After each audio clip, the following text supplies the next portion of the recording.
This is video number 3 of the 3-part series on inverses for pre-calculus.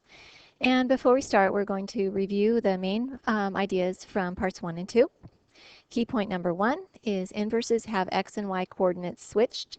Key point number 2, inverses are reflections across y equals x. Key point number 3, if f and g are inverses, then f of g of x equals x and g of f of x equals x. And this is a good time to remind you that you will have a lesson quiz when you come in at the beginning of the next class. It is open note, so as long as you have taken good notes from watching these videos, you should be able to do very well on the lesson quiz.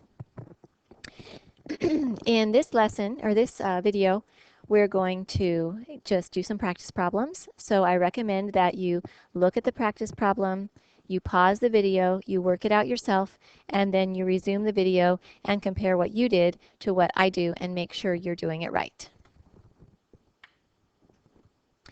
Practice problem number 1.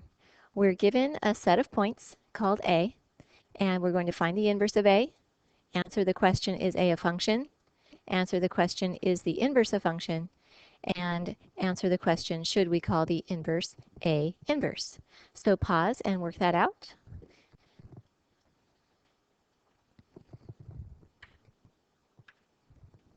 To find the inverse of A, we're going to switch the coordinates, the x and y coordinates. So we would get the point 3, 1, the point 9, 6,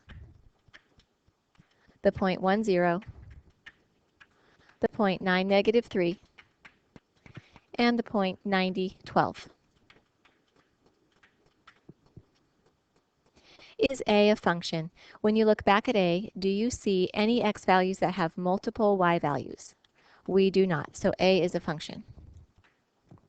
Is the inverse a function? So looking at the inverse, notice that we have the point 9, 6 and the point 9, negative 3. So the input 9 has multiple outputs, which means the inverse is not a function. Should we call the inverse A inverse? We really should only use that notation if it's a function. So no, I'm not going to use that inverse function notation.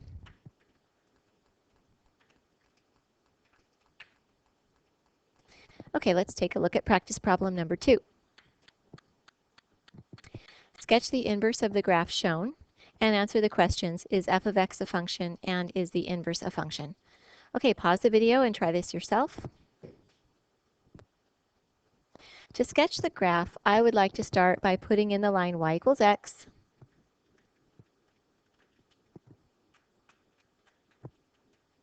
and I would also like to take the points that were plotted and switch their x and y coordinates. So we have the point 0, 1, so I'm going to switch that and plot the point 1, 0. We have the point 2, 4, switch that and plot the point 4, 2. And we also have the point negative 2, 0, so I'm going to plot 0, negative 2. And you could do this with other points too, even if they weren't big round circles. You could just figure out the coordinates. For example, here's the point 1, 2. I could plot the point 2, 1. Okay, then when we draw this, we want to make sure it looks like a reflection across the line y equals x. So it's kind of a mirror image here. It doesn't have to be perfect, but I think that looks pretty good. Is f of x a function? Well, it definitely passes the vertical line test, so I would say yes. Is the inverse a function? We can look at the inverse, and it does look like it passed the vertical line test, so that would also be a yes. But another thing we can do is ask ourselves, is the original passing the horizontal line test? If the original passes the horizontal line test, then its inverse will pass the vertical line test. And that is definitely a yes, so yes to that as well. Practice number 3. Find the inverse of m of x equals x plus 2 quantity squared minus 5, where we are on a restricted domain, x is greater than or equal to negative 2. And verify on your graphing calculator. So pause the video and give this one a try. Okay, step 0 of finding an inverse is to rewrite it as y instead of m of x. So I have y equals x plus 2 quantity squared minus 5. Step number 1 is to then switch x and y. So we have x equals y plus 2 quantity squared minus 5. Step 2 is then to isolate y. So I'll add 5 to both sides. square root both sides. Don't forget plus or minus.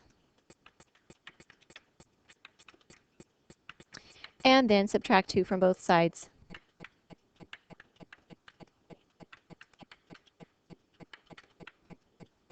If you want, you could put the y on the left, so y equals negative 2 plus or minus the square root of x plus 5. Okay, now before we finish, we should remember that in the original problem, x was greater than or equal to 0.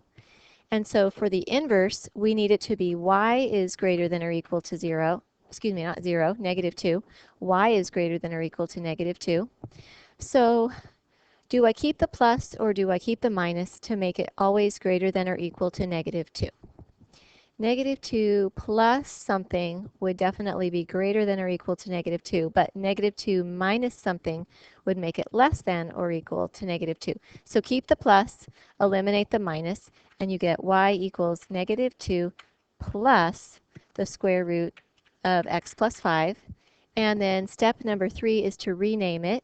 So m inverse of x is negative 2 plus square root of x plus 5. Notice the inverse functions. So in the original function we had squaring. This has square rooting. In the original function we had a minus 5 on the outside. This has a plus 5 on the inside. The original function had a plus 2 on the inside. This has a minus 2 on the outside. So all the operations have been switched in order and the inverse has been done. Verify on graphing calculator. So when I graphed the original parabola m of x on the graphing calculator, it didn't restrict the domain for me. So I got the whole parabola. So I'm just going to erase part of it, if I can. We want only the part where x is greater than or equal to negative 2. So we don't want this over here. So that is gone. Okay, so what we're looking at is this is the graph of the original m of x. And then this is the graph of the inverse, the square root function. Does look like a square root function, the shape we're used to. And do those look like reflections across the line y equals x that we see there in black? Yes, they do. Practice problem number 4. Use composition to verify that f of x and g of x are inverses. So go ahead and pause the video and work on this one. All right, the key is to use composition. And so composition would be f of g of x. We're looking to see that f of g of x equals x, if they're inverses, and that g of f of x equals x as well.